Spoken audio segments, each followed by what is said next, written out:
Sobrang napiktuhan ng hanap buhay po namin ng mga bangkero dahil po wala po talagang turista ngayon gawa ng pandemya po. China has identified the cause of the mysterious new virus. Coronavirus. US Airlines is fighting for survival from COVID-19 effects. When the COVID-19 pandemic hits, Nicolas Calillo, the CEO and President of Airlines for America, said that the safety will always remain the #1 priority for the airlines. National airport terminals have taken matters related to the new extortion scam, tanimbala or bullet planting into their own hands.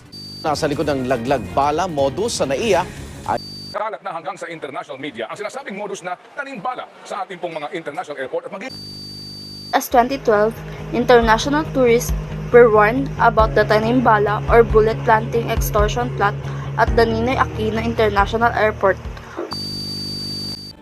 Tomorrow, September 11th, is the 20th anniversary of the 2001 terrorist attacks in the United States.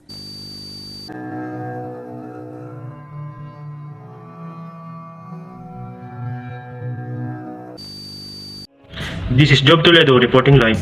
4 U.S. commercial aircraft were hijacked on September 11, 2001, which was orchestrated by Al-Qaeda leader Osama bin Laden. The planes crashed into 2 towers of the World Trade Center in New York City. Airlines launches more international and local flights starting today, August 1st. In line with this, the airline has also set up a coronavirus testing facility. Domestic air and domestic sea travel to and from Metro Manila shall be suspended. National carrier Philippine Airlines battling its own woes as COVID-19 propels it towards a business restructuring. Aviation sector among biggest casualties in COVID-19 pandemic. The International Air Transport Association estimated revenues will plummet by $490 billion this year, top the haul in 2019. In terms of employment, it's 25 million airline workers losing their jobs. In recent years, the aviation industry has seen the emergence of worldwide attacks against the safety and security of the traveling in public. Airlines and security services inside the airport have remained to be vigilant. Over the past 15 years, security screening procedures have become increasingly stringent. The aviation or airline industry face a lot of problems and issues like those mentioned earlier. The laglag bala or tanimbala or bullet planting in luggages of passengers, terrorism, hijacking, robbery, and also the prominent, which is the COVID-19. Since the outbreak of coronavirus in 2019 or the COVID-19 pandemic happened, it has created a global health crisis that has a deep impact on our daily lives as well as businesses and other industries. And one of the biggest industry that was impacted by the pandemic was the airline industry. The airline industry faced a lot of struggles in canceled flights, quarantine days, closing of borders, bankruptcy, cost or expenses of health-related measures, PPE, disinfections, and many more. To conclude, COVID-19 is an invisible opponent of everyone. Also, the criminal or evil person are two-faced because they are hard to distinguish. And that's the story and the reasons why the airline industry and our Guarantee Airlines came up with a solution and idea to strengthen and heighten the restriction, safety, and especially the security measures and protocols inside the airport and aircraft. A pleasant afternoon to everyone, ladies and gentlemen, and welcome to Guarantee Airlines. Welcome aboard, this is your cabin crew, Mary Grace speaking. Traveling during pandemic can be minefield. Thus, the Guarantee Airlines and the Philippine government have issued the safety and security measures and protocols for travelers. For health, security, and safety protocols during pandemic, all passengers and cabin crews are required to wear a face mask and face shield at all times. The face mask should be worn properly over your nose and mouth. It is essential to bring your own pen and handy alcohols to be able to sanitize your hands frequently. Also, don't forget to pass by a foot baths and thermal scanners to check your temperature. When you're inside the airport, avoid close contact with other people. Maintain physical and social distancing with at least 1 meter away from each other, especially when check-in, boarding, and deplaning the aircraft. Again, this is your cabin crew, Mary Grace, welcomes you to Guarantee Airlines. We guarantee your safety. First, to ensure the safety and security of the passengers, security screening is being performed. As a security procedure inside the airport, the stops are required to conduct a security passenger screening. Objects with metal like cell phone, belt, watch, or coat of the passenger are required to remove and put inside the tray. The arms of the passenger should be raised parallel to the ground and the legs should spread a little. And that's the time when the security passenger screening and search begin.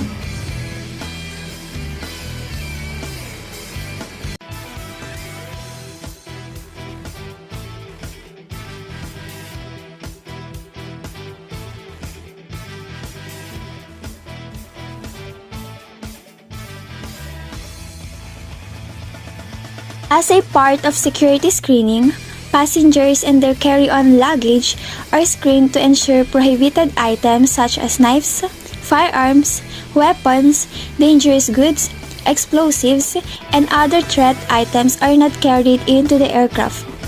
For cabin baggage screening, CT scanners or even X-ray technology is used. This enables three-dimensional imaging to help improve the detection of prohibited items and explosives.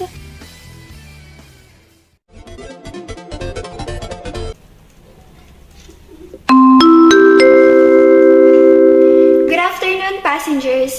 This is the pre-boarding announcement for Flight 4B3 Seattle to Las Vegas. We are now inviting those passengers with small children and any passengers requiring a special assistance to begin boarding at this time. Please have your boarding pass and identification ready.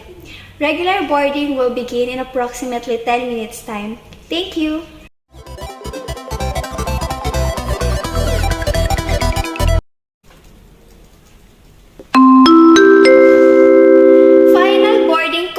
Final boarding call. This is the final boarding call for passengers Kaylin and Austin Lopez, booked on flight 4B3 Seattle to Las Vegas. Please proceed to gate 4 immediately. The final checks are being completed and the captain will order for the doors of the aircraft to close in approximately 5 minutes time.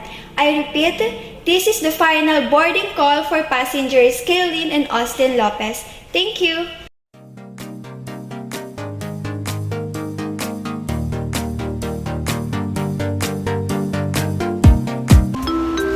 Ladies and gentlemen, welcome on board Flight 4B3 with service from Seattle to Las Vegas.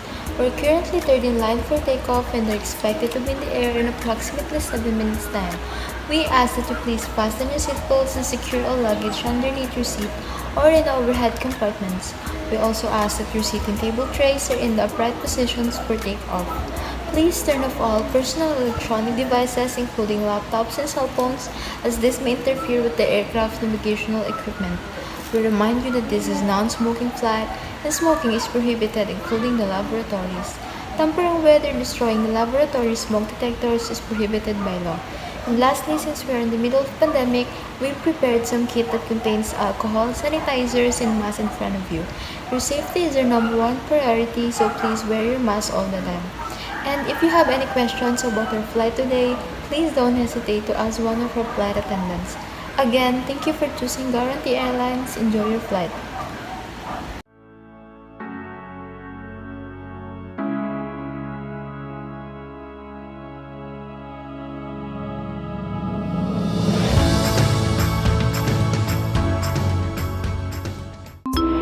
Good day, passengers. This is your Captain Toledo speaking.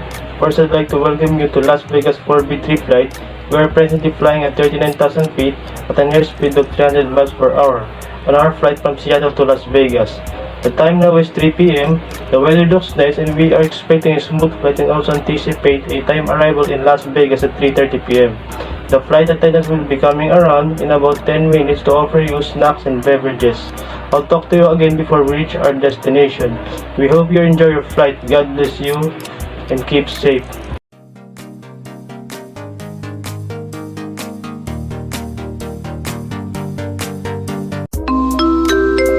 Ladies and gentlemen, I'd like to direct your attention to the cabin crew in front of you.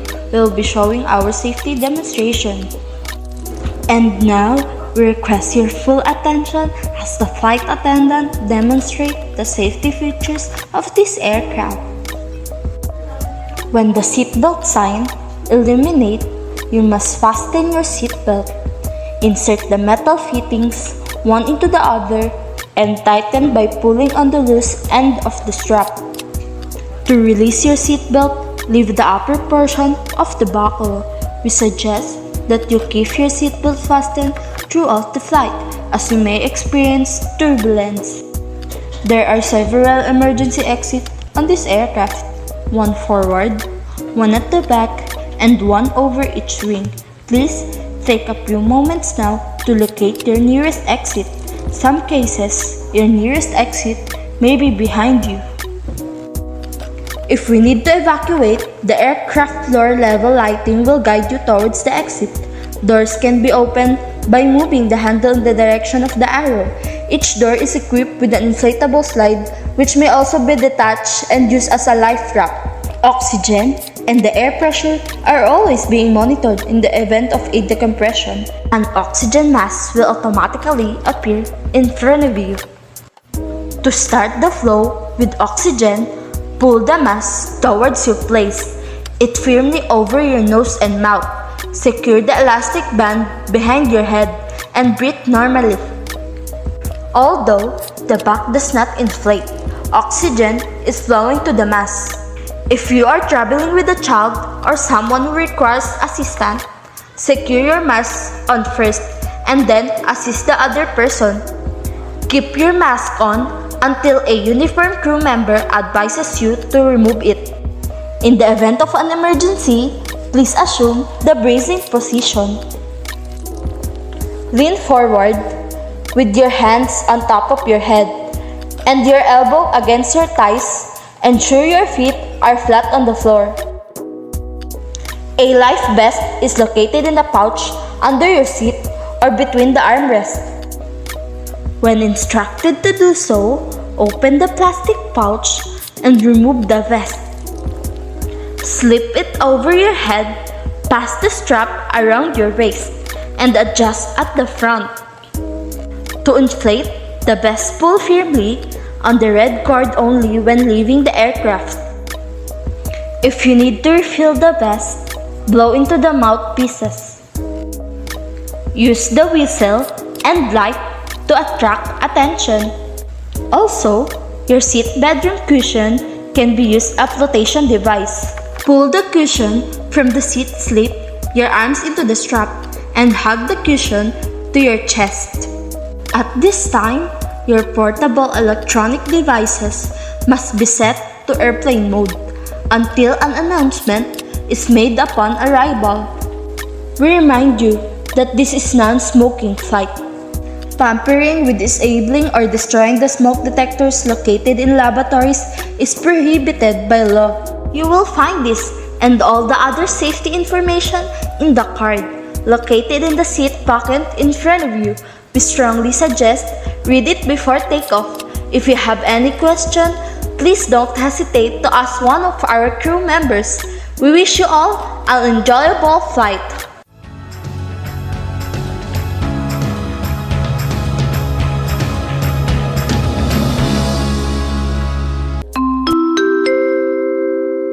Flight attendants, prepare for landing, please.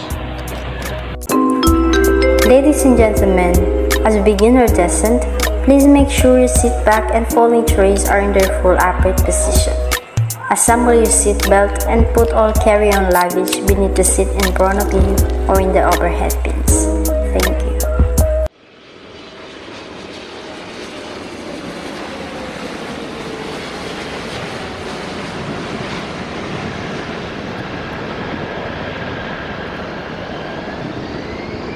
Ladies and gentlemen, we just have landed at 4B3 Shuttle to Las Vegas. For your safety and comfort, please remain seated with your seatbelt tightened until the captain turns off the fasten seatbelt indicator. This signifies that we have parked at the gate and you are free to move about. Please check around your seat for any personal items you may have carried on board. And use caution when opening the overhead bins as large items may have shifted during the journey. If you require assistance, please remain in your seat until all other passengers have departed. Then one of our staff members will gladly assist you. On behalf of your flight deck crew headed by Captain Toledo, together with his first officer Salud and the rest of the team, we thank you for making Guarantee your airline of choice.